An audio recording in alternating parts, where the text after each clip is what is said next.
Bonjour à tous et merci d'être là. Donc aujourd'hui, dans cet exposé, j'aimerais vous parler des circuits de l'intelligence artificielle. Et pourquoi? Eh bien, c'est parce que en fait, ces circuits, si on ne veut pas que l'intelligence artificielle se heurte à un mur, eh bien, je voudrais vous montrer qu'il va falloir les réinventer. Et aussi, je vais vous montrer ce qu'on a fait récemment dans le domaine. Alors, l'intelligence artificielle, en quelques années, elle est partout, hein, dans les moteurs de recherche, dans vos voitures, dans vos téléphones portables. Et ces progrès sont très impressionnants, notamment ces algorithmes, eh bien, aujourd'hui, permettent de reconnaître des images avec un taux de succès qui est parfois supérieur à celui qui peut être réussi par les humains. Ces algorithmes aussi peuvent battre des humains à des jeux très compliqués, comme le jeu de Go, par exemple. C'était il y a quelques années, en 2016. Vous voyez le champion coréen de Go qui est en souffrance devant l'ordinateur qui est en train de battre. Et puis aussi, il y a des choses très jolies. Par exemple, maintenant, les algorithmes d'intelligence artificielle sont capables presque de faire de l'art, ou en tout cas de transformer des photos existantes et de leur appliquer un style. Ou encore, encore plus impressionnant, maintenant, en leur donnant simplement quelques mots, comme vous voyez ici, white bird, c'est-à-dire les mots décrivent un oiseau blanc avec une petite couronne noire et un bec jaune. Eh bien, l'algorithme va lui-même générer une image qui correspond à cette étiquette. Donc, ces progrès sont extrêmement impressionnant, mais ce que je voudrais vous montrer aujourd'hui, c'est que l'intelligence artificielle, quand même, ça reste de la cuisine. Et je voudrais vous montrer pourquoi ce simple fait, cette métaphore que je vais utiliser pendant mon exposé, montre qu'il faut en revoir les circuits. Donc pourquoi je dis que l'intelligence artificielle, c'est de la cuisine? Eh bien, c'est parce que, en fait, l'intelligence artificielle aujourd'hui sont des algorithmes. Et comme vous le savez, un algorithme, c'est en fait une liste d'instructions, et donc c'est une recette. Et donc, si je compare l'algorithme à la recette, donc par exemple, ici, vous verrez un algorithme classique qui n'est pas un algorithme d'intelligence artificielle, dont le but est de faire un gâteau au chocolat. Donc, la manière dont ça fonctionne avec un algorithme tout à fait classique, eh bien, on connaît les ingrédients, du chocolat, des œufs, du sucre, de la farine, du beurre. Et ensuite, on a une liste d'instructions très précise qui dit, voilà, il faut faire fondre 200 grammes de chocolat. On a la liste exacte des ingrédients et des instructions à réaliser pour à la fin, une fois qu'on a fait bien mélanger tout ça et fait cuire le temps voulu, on obtient un gâteau au chocolat.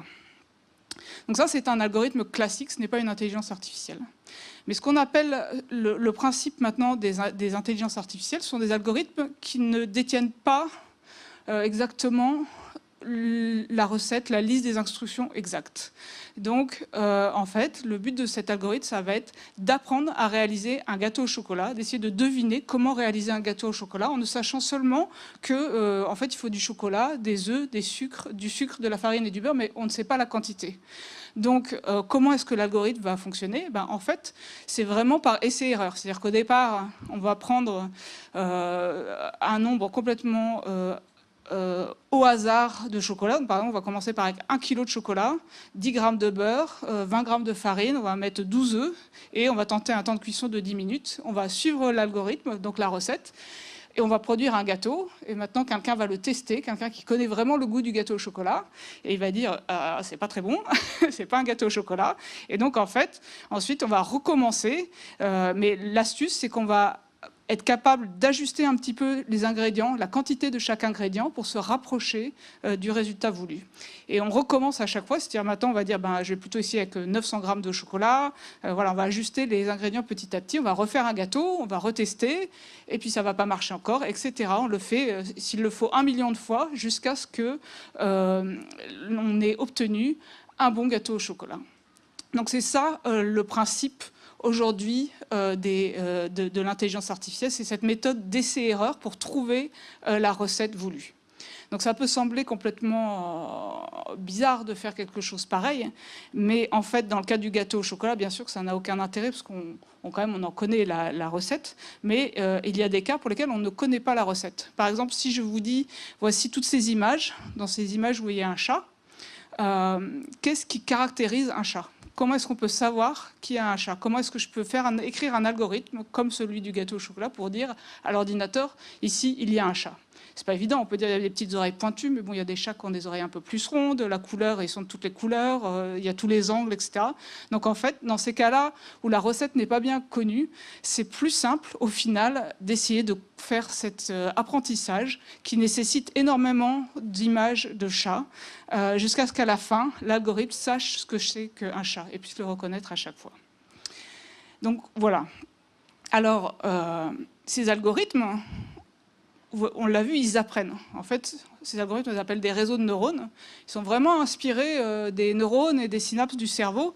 Et les paramètres que l'on change à chaque fois, là, les ingrédients, ça revient à vraiment à changer les valeurs un petit peu, enfin, à changer la façon dont les synapses, la mémoire dans le cerveau évolue.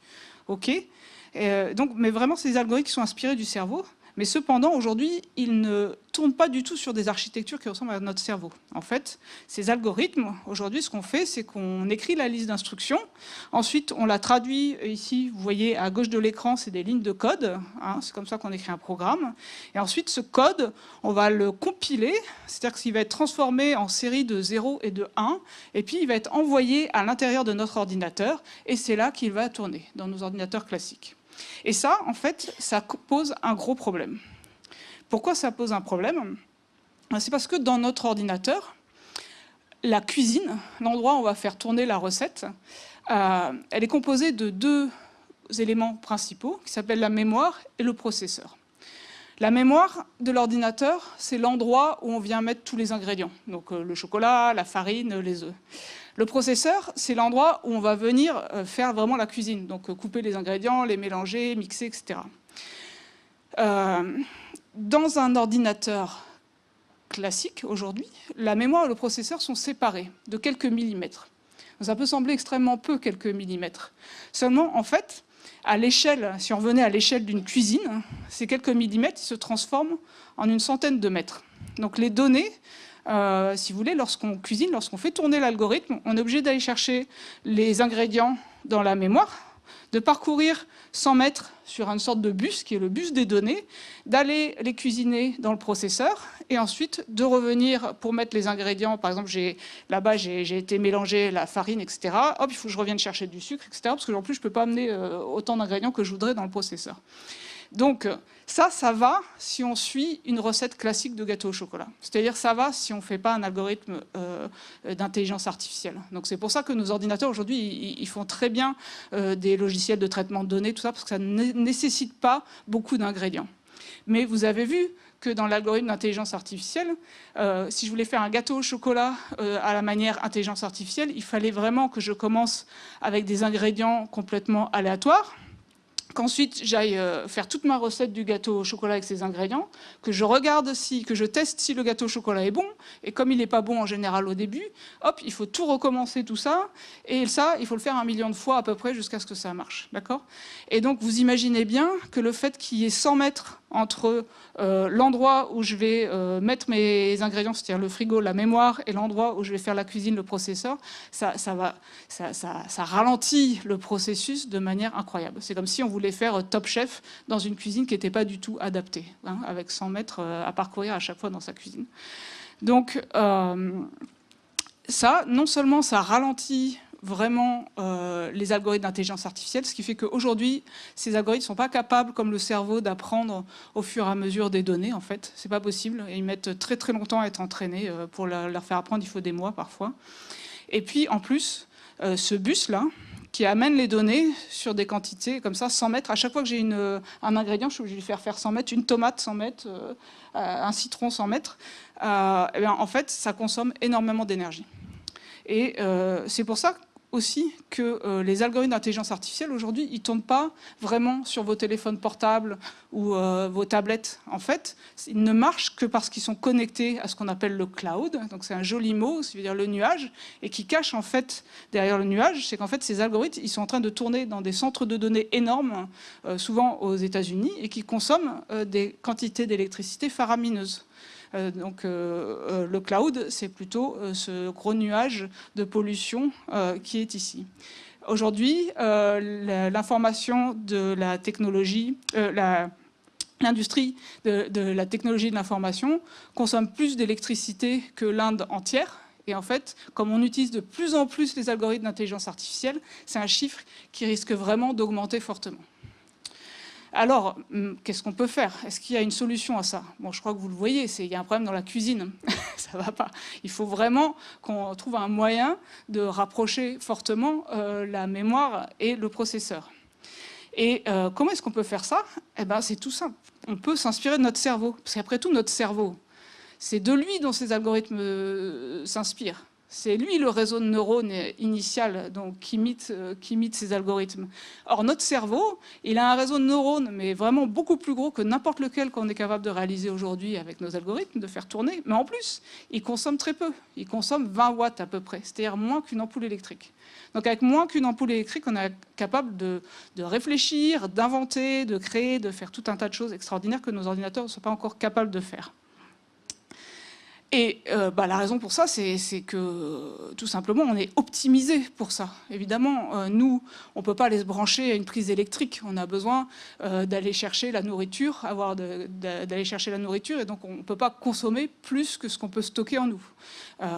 Donc on est obligé d'avoir un réseau de neurones qui fonctionne avec ce qu'on peut cueillir ou aller chasser le mammouth et revenir. C'est comme ça que ça marche. Donc ça veut dire que si on veut réaliser de l'intelligence artificielle qui consomme très peu d'énergie, ça vaut vraiment le coup de s'inspirer du cerveau. Et alors, pourquoi ça marche si bien dans le cerveau? Ben, c'est tout simple, c'est qu'effectivement, cette cuisine du cerveau, elle est très très bien conçue. C'est pas seulement que le frigo est proche de l'endroit où on va mélanger les ingrédients, c'est qu'en fait, tout est carrément mélangé. C'est-à-dire c'est une cuisine vraiment de chef étoilé. En effet, donc, le cerveau, donc, on l'a vu, c'est un réseau de neurones. Donc, le réseau de neurones, à l'intérieur, on a des neurones qui sont connectés par des synapses et le tout est extrêmement emmêlé. Les synapses et les neurones sont en très proche contact et ça fait une espèce de structure extrêmement complexe. Or, d'un point de vue très schématique, dans notre cerveau, on peut voir le neurone comme faisant la cuisine. Donc, c'est le cuisinier, c'est le processeur. Et les synapses, elles portent la mémoire. Et donc, comme ces neurones et ces synapses sont connectés au plus proche, ça veut dire qu'en fait, on n'a pas besoin de transférer comme ça avec un bus les données sur des centaines de mètres. Non, elles sont directement en contact. Et c'est grâce à ça que notre cerveau consomme si peu aujourd'hui.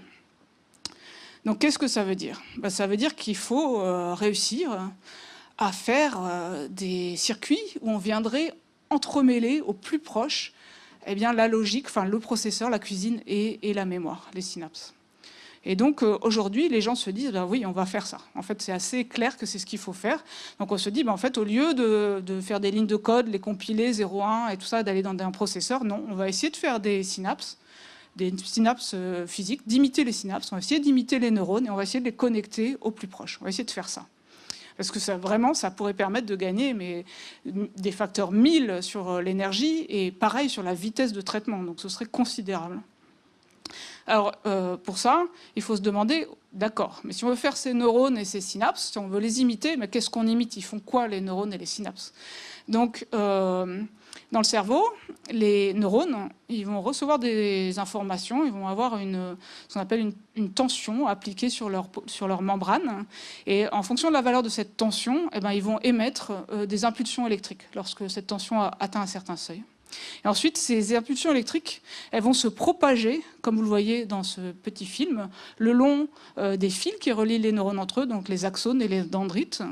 Et ces impulsions vont passer à travers les synapses. Et les synapses sont des petits éléments électrochimiques qui vont modifier la façon dont ces impulsions électriques se propagent. Donc on peut avoir des synapses qui laissent passer très très bien l'information. Donc du coup, l'impulsion, elle va aller vers l'autre neurone avec toute son amplitude, toute sa force. Par contre, certaines synapses, au contraire, vont fortement atténuer l'information ou même faire en sorte que le neurone auquel elles sont reliées ait encore moins envie d'émettre une impulsion électrique. Donc c'est ça qu'on veut essayer d'imiter. On voudrait faire des neurones qui émettent des impulsions électriques en fonction de leur entrée. Et puis on voudrait avoir ces synapses qui vont moduler la façon dont ces impulsions électriques se propagent, mais en plus qui le font, donc sont des vannes pour l'information, mais des vannes qui mémorisent. On se rappelle, c'est-à-dire qu'il ne faut pas qu'une fois que l'impulsion est passée, la synapse, elle oublie de comment elle régule. Il faut que la prochaine fois, à chaque fois que l'impulsion arrive, la synapse module de la même manière. Et puis aussi, pour apprendre, il faut venir être capable de modifier la façon dont ces synapses vont laisser passer l'information. C'est ça qui permet l'apprentissage. En fonction des impulsions reçues par les neurones, les synapses vont changer leur valeur et être modulées. Voilà, donc ça veut dire qu'il faut qu'on arrive à faire ça. Mais alors comment est-ce qu'on peut faire ça? La première idée, c'est très simple, c'est de se dire, utilisons notre électronique habituelle. Après tout, on la maîtrise extrêmement bien, donc allons-y. Donc la base de notre électronique aujourd'hui, ce sont les transistors. Les transistors, c'est extrêmement perfectionné, c'est extrêmement petit, mais un transistor, c'est un interrupteur. C'est juste un petit interrupteur. Donc c'est très très loin de la complexité de ce que je viens de vous décrire des synapses et des neurones. Donc on peut faire des synapses et des neurones avec, enfin imiter, hein, attends, je monte. On peut en faire, mais il va falloir mettre beaucoup de transistors ensemble. Pour faire un neurone, il faut au moins des dizaines de transistors. Pour faire une synapse, il en faut encore plus. En plus, il faut rajouter de la mémoire, ce qui, avec notre électronique actuelle, est très compliqué et se mélange très mal en plus avec les transistors. Alors, c'est possible, et effectivement, c'est la base des travaux actuels. Le but, c'est de faire ça dans un premier temps, c'est l'électronique qu'on connaît. Mais le problème est le suivant, c'est que dans le cerveau, il y a 100 milliards de neurones et 10 000 fois plus de synapses. Ce sont des nombres faramineux. Donc, si c'est trop gros, les neurones et les synapses, on ne va pas pouvoir faire des réseaux de neurones de cette taille-là. Donc, en fait, si je prends ces chiffres-là et que je regarde quelle serait la surface dont on aurait besoin en électronique pour arriver à ces chiffres-là, en fait, eh bien, c'est très simple. On se retrouve avec une puce de 300 mètres de côté. Voilà. Parce qu'en plus, notre électronique actuelle est là en 2 dimensions. On ne sait pas aller en 3 dimensions comme dans le cerveau. Donc 300 mètres de côté, c'est un peu gros, ça ne va pas aller pour une puce. Ça veut dire qu'il faut qu'on trouve une autre manière de faire ça. Et donc l'idée, c'est de se dire, ben voilà, ça veut dire que ça ne va pas d'utiliser trop de transistors pour les synapses et les neurones. Le mieux, ce serait qu'on arrive à faire des synapses et des neurones qui soient individuellement extrêmement petits. Et donc de faire des synapses et des neurones nanométriques. Mais comment faire? Alors nous, au laboratoire, on a eu une idée. On s'est dit qu'on allait utiliser la technologie qu'on étudie depuis très longtemps pour faire des mémoires magnétiques, pour faire des petits neurones. Alors comment ça marche? L'idée c'est la suivante, c'est qu'on empile, on a 2 aimants empilés qui sont séparés par un petit isolant très fin. Donc on a 2 aimants empilés. Donc un aimant, vous savez, c'est un pôle nord et un pôle sud. Vous pouvez le voir comme une petite boussole, c'est comme l'aiguille de la boussole, d'accord? Et ce qu'on fait, c'est qu'on va venir dans cet empilement qui est extrêmement petit. Donc comme vous voyez ici, c'est à droite, la taille de ces empilements actuels, elle fait une centaine de nanomètres. Ça veut dire que c'est 1000 fois plus petit que le diamètre d'un cheveu. Et en fait, on peut encore réduire d'un facteur 10. Voilà, donc on prend ça, et après, ce qu'on fait, c'est qu'on vient... Donc là, vous voyez juste le petit pilier, on va venir mettre du courant électrique là-dedans. Donc en fait, ce que vous ne voyez pas sur le schéma, là, c'est qu'il va y avoir des amenées de courant électrique là-dedans. On va faire passer un courant électrique. Et ce qui se passe, c'est que lorsqu'on fait passer un courant électrique, donc le courant, les électrons, ils passent à travers le premier aimant, donc on peut dire de façon un peu grossière qu'ils vont s'aimanter. Et quand ils arrivent sur le deuxième aimant, donc quand ils passent dans le premier aimant, ils acquièrent ce qu'on appelle du spin, ils viennent s'aimanter. Et quand ils arrivent sur le deuxième aimant, eh ben, ils vont donner du spin à cet aimant. Donner du spin, en anglais, to spin, ça veut dire tourner. En fait, ils vont donner une impulsion à l'aimant supérieur, à l'aiguille de la boussole pour la faire tourner. D'accord ? Et donc, en fait, ce qui va se passer, c'est que quand j'injecte un courant électrique dans ce petit aimant, eh ben, l'aimantation va se mettre à tourner. Et elle peut tourner de façon entretenue. Et ce qui est intéressant, c'est que ce sont des éléments magnéto-résistifs. C'est-à-dire qu'en fait, à chaque fois que j'ai un tour de l'aiguille de la boussole, je vais avoir une impulsion électrique. Et donc voilà ce qui se passe. J'envoie une impulsion d'électron, hop, je récupère une impulsion électrique à la sortie. L'aimantation tourne, et comme ça, je peux venir générer des impulsions. Et c'est grâce à ça qu'on va imiter les impulsions électriques générées par les neurones. Alors, il y a un point intéressant que je voudrais que vous remarquiez, c'est le temps, l'échelle de temps en bas. Ce sont des nanosecondes ici. Un neurone, c'est plutôt à la seconde, enfin à la milliseconde. Là, ça veut dire qu'on est 1 million de fois plus rapide. Enfin, on va vraiment beaucoup plus vite. Et ça va être très important pour tout à l'heure.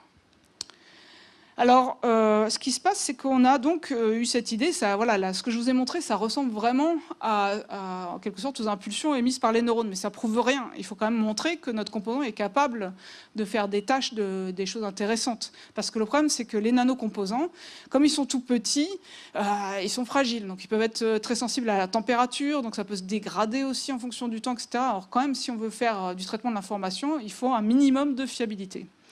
Donc, ce qu'on a fait avec notre nanoneurone, c'est qu'on a essayé de voir s'il était capable de cuisiner, de faire de la cuisine. Donc, on a pris une tâche extrêmement simple. On lui a demandé de reconnaître des chiffres prononcés par différentes personnes, des chiffres de 0 à 9. Et normalement, un neurone tout seul, c'est très bête, ça ne peut pas faire grand-chose. Mais nous, on a utilisé une astuce. On a utilisé le même neurone plein de fois à la suite pour imiter un réseau de 400 neurones. On a fait ça. Et en utilisant cette astuce, on a pu reconnaître ces chiffres. Puis en plus, comme notre neurone est super rapide, ça permettait d'aller vite quand même. Donc on a pu reconnaître ces chiffres. Et ce qui est important, c'est qu'on a pu le faire avec une précision de 80... Alors les chiffres, on les a reconnus surtout indépendamment de l'accent de la personne qui parlait, c'est ça qui est important. Et on a pu le faire avec une précision de 99,6%. Et ça, c'est vraiment important parce que ce chiffre, c'est à l'état de l'art de ce qui se fait avec les algorithmes sur les ordinateurs classiques. Donc ça veut dire que même si notre nanocomposant, il est nano, il est tout petit, il est sensible à la température, etc., il est quand même fiable. Il est capable de faire des tâches intéressantes. Voilà, donc ça c'est bien, on a un nanoneurone. Mais qu'est-ce qu'on fait maintenant? Parce qu'en fait, un nanoneurone tout seul, encore une fois, ça ne sert pas à grand-chose. Donc en fait, maintenant, le but, c'est quand même de le connecter. Or, on a un petit souci parce que dans le cerveau, ce n'est pas juste un neurone qui est connecté à une synapse, c'est chaque neurone est connecté à 10 000 autres par des synapses. Donc 10 000 autres, c'est-à-dire qu'il y a 10 000 fils qui vont d'un neurone vers les autres. Donc comment le cerveau fait ça? Je ne sais pas si je peux aller en arrière. Non. Bon. Comment le cerveau fait ça? Vous le voyez ici, en fait, dans le cerveau. Pour accommoder ces 10 000 fils, donc chaque couleur que vous voyez, ce que vous voyez ici, c'est une reconstruction en 3 dimensions d'une rétine, en fait. Et chaque couleur, c'est un des fils. Et vous voyez que le cerveau, pour réussir à mettre 10 000 fils par neurone, c'est une espèce d'énorme pelote en 3 dimensions où tout est emmêlé. Et vous vous doutez qu'avec notre électronique, qui est principalement en 2 dimensions et qui aime bien tout ce qui est très régulier, ça va être extrêmement compliqué. Donc nous, on s'est dit, explorons une autre alternative. Plutôt que d'essayer de mettre des fils, est-ce qu'on ne pourrait pas plutôt faire communiquer ces neurones par radio, par téléphone portable? Donc en fait, ce que vous avez vu tout à l'heure, c'est que les impulsions électriques du neurone, ils étaient à la nanoseconde. Donc ça veut dire qu'en fait, ils sont à environ 300 MHz. Ça, ce sont des micro-ondes. C'est exactement les fréquences qui sont utilisées dans les ondes radio. Donc en fait, notre neurone, il peut prendre une information, c'est le courant électrique, il peut la transformer et après, il peut l'émettre. Et en plus, ces composants, on sait aussi que lorsqu'ils reçoivent une information micro-ondes, ils vont modifier leur comportement, ils vont changer la façon dont ils envoient des impulsions. Et donc on pourrait imaginer, je dis bien imaginer parce qu'on n'est pas encore là, mais on pourrait imaginer de réaliser comme ça un réseau de neurones, où chaque neurone fait son calcul, fait sa cuisine, émet le résultat par onde radio vers 1000 autres qui reçoivent, qui font leur cuisine, émettent, etc. Donc ça, c'est notre but. Donc ce qu'on a fait récemment, on a progressé tout doucement dans cette direction. On a voulu démontrer le principe de communication par onde radio. Donc ce qu'on a fait, c'est qu'on a utilisé comme première couche de neurones, finalement, 2 émetteurs radio tout à fait classiques qui vont envoyer des fréquences, tandis que la deuxième couche ici de neurones, vous voyez, était réalisée par 4 nanocomposants, 4 nanoneurones, qui recevaient donc les émissions des radios et aussi communiquaient entre eux. Et en fait, on a montré que ce petit réseau, juste de 4 neurones, il était capable effectivement de recevoir l'information par radio et il était capable d'apprendre à faire une tâche. C'est-à-dire ici, il a reconnu les voyelles qui étaient encodées dans les fréquences des émetteurs radio. Voilà, donc c'est une démonstration qu'on peut communiquer par onde radio. Alors, voilà, ça c'était la deuxième étape. Bien sûr, maintenant, notre but, c'est d'augmenter, de faire un vrai réseau de neurones avec ça, d'en avoir. Parce que tout l'intérêt des nanocomposants, c'est bien sûr qu'on peut en mettre plein. On voudrait aller vers des tailles bien plus grandes. On voudrait pouvoir mettre des millions de neurones. Donc, ça, c'est quelque chose qu'on aimerait faire. Donc, on va aller vers des tailles beaucoup plus grandes. Et puis, il y a autre chose, c'est que pour l'instant, les nanoneurones, si vous voulez, ils communiquent directement de l'un à l'autre par les ondes radio. Et il n'y a pas la synapse entre les deux qui permet de moduler vraiment l'information, de faire la vanne pour ces ondes radio. Donc, en fait, on est en train de travailler justement pour essayer de réaliser ces synapses. Et ce qu'on espère, c'est que si on y parvient, on réussisse à faire des puces qui réussissent à intégrer à l'intérieur des millions de neurones et de synapses et qui puissent faire tourner des algorithmes d'intelligence artificielle, mais cette fois-ci avec une cuisine bien mieux organisée, et donc d'éviter de perdre toute cette énergie et enfin d'avoir des puces vertes. Voilà. Merci.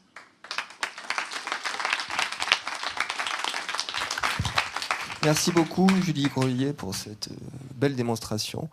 Est-ce qu'il y a des questions ? Oui. J'ai une question. Bonjour. Bonjour. Je voudrais vous demander, donc, comment vous pouvez savoir que les neurones ont reconnu les chiffres que vous avez émis ? Ah oui, c'est une très bonne question. En fait, ce qui se passe, c'est que, donc comme j'ai expliqué, avec un neurone, on en a imité 400 à la suite des uns des autres. Et en fait, ce qui se passe, c'est que ce neurone-là, donc il va recevoir... donc ce qu'on fait, exactement, je t'explique ce qu'on fait. On prend des fichiers audio où les personnes prononcent les chiffres, d'accord ? Ensuite, ces fichiers audio, ils sont à la fréquence à laquelle on parle, donc c'est assez lent, et notre neurone, il est très rapide. Donc on est obligé d'accélérer ces fichiers audio, d'accord ? Et après, le signal qu'on reçoit, on le transforme en un courant électrique qu'on met, tu sais, à l'intérieur du petit neurone. Et ensuite, on regarde, on mesure les impulsions qui sont créées par ce neurone.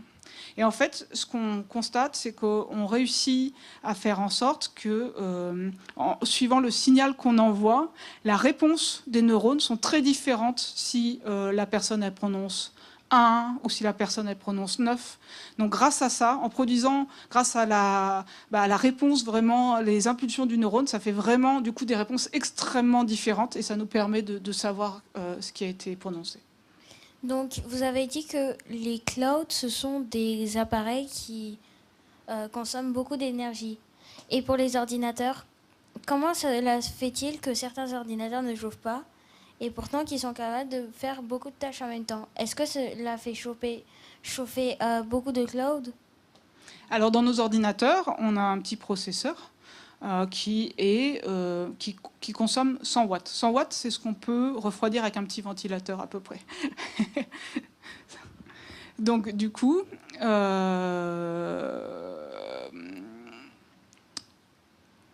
excuse-moi, j'étais perturbée par un monsieur derrière toi qui dit non, non, non.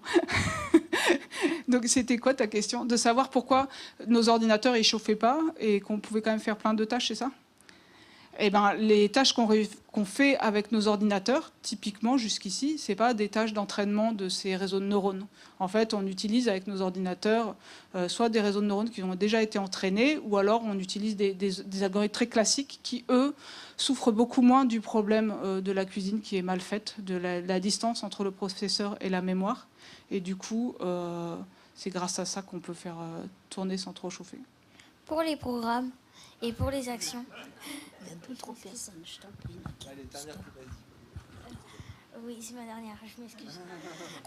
Pour les programmes, pour les transformer en chiffres, est-ce que le robot, la puce ne va pas faire confusion pour les tâches ?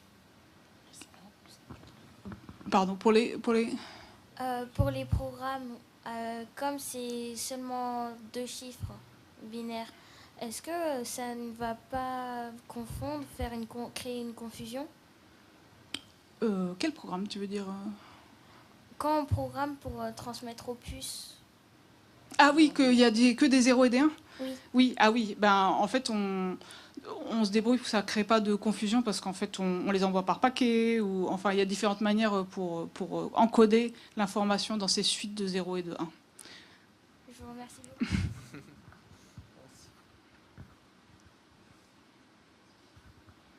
Oui, je me demandais par rapport aux nanoneurones, quand ils sont envoyés, quand par onde radio c'est envoyé, vous disiez que le problème c'est qu'ils devaient en connecter un avec 10 000, mais là en fait dans le cerveau, tous les neurones ne sont pas connectés avec tous les neurones, donc il faut qu'il y ait une sorte de ségrégation, comme s'il y en avait qui étaient à 310 Hz, d'autres à 300, d'autres à 280, Tout à fait, ouais. une sorte de sélection, donc ça pourrait se faire par exemple avec la longueur des... En fait, des on a dit, aimants ou oui, quelque chose comme ça. Il y a une solution pour c'est justement ça. faire une sorte de ségrégation Tout à entre des fait. groupes de neurones. C'est exactement ça. En fait, en fonction du matériau qu'on utilise pour l'aimant ou même du diamètre de ce pilier, on va obtenir des fréquences différentes. Donc ça permet d'avoir une sélection en fréquences. Et puis aussi, on n'est pas forcément obligé d'émettre à l'air libre comme ça. On peut guider. On pourrait guider les micro-ondes juste au-dessus d'une couche, par exemple, d'autres neurones, pour les transmettre comme ça que par couche. Ou encore, au contraire, si on a envie de transmettre à plein, d'émettre à l'air. Enfin, il y a différentes possibilités. Ça, c'est des choses qu'il faut qu'on étudie. Parce que si on met sur une fréquence, en fait, ça va toujours être les mêmes groupes qui vont communiquer entre eux. Donc, il faut trouver une façon pour faire une... Ah, d'accord, mais donc ça, en jouant sur les fréquences et en jouant sur les matériaux et les directions, Quand on peut réussir à créer des variations Absolument. et Vous une avez tout à fait distribution. raison. Donc, quand on a fait la reconnaissance de voyelles, c'est ça qu'on a fait. Chaque neurone avait une fréquence différente. C'est comme ça. D'accord.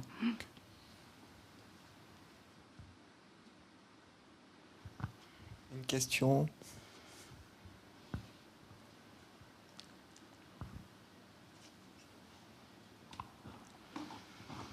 Bonjour, merci beaucoup, c'est passionnant. On se rend compte que vous rendez ça de façon très publique, pour qu'on le sache tous. Je me demandais s'il y avait bien entendu d'autres laboratoires qui travaillaient aussi sur ces mêmes typologies, cette nouvelle façon de monter un circuit, des circuits d'intelligence artificielle. Est-ce que vous travaillez en coopération avec les autres, compte tenu du fait que vous le rendez si public, ou au contraire, est-ce que vous êtes dans une segmentation et que vous menez votre voie? Absolument. En fait, en France, je pense que c'est vraiment une des qualités de la recherche française, c'est la possibilité d'avoir une recherche interdisciplinaire. Et donc, en fait, au contraire, moi, j'ai créé un réseau de recherche qui s'appelle le GDR Biocomp, où il y a toutes les équipes françaises qui sont intéressées par ces sujets, qui se rencontrent, font des conférences. Et c'est vrai que c'est un domaine. Là, j'ai présenté mes recherches sur les nanoneurones avec les micro-ondes, mais il y a des personnes qui voudraient utiliser des composants optiques et la lumière pour communiquer. Ou encore, il y a des personnes qui disent mais non, ce que vous faites, ça ne marchera jamais, il faut continuer avec l'électronique, mais aller en 3 dimensions. Voilà. Donc en fait, il y a énormément de débats sur la manière d'y arriver. Il y a plein de façons envisageables, et donc on parle de tout ça et on essaye d'avancer ensemble. Une dernière question. Et quelle est la différence avec les puces neuromorphiques? C'est ça, c'est des puces neuromorphiques. Ah bon.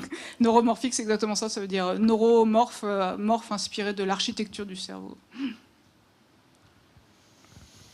Très bien. Écoutez, on vous remercie beaucoup. Merci à vous. Belle Merci pour démonstration. votre attention. Merci.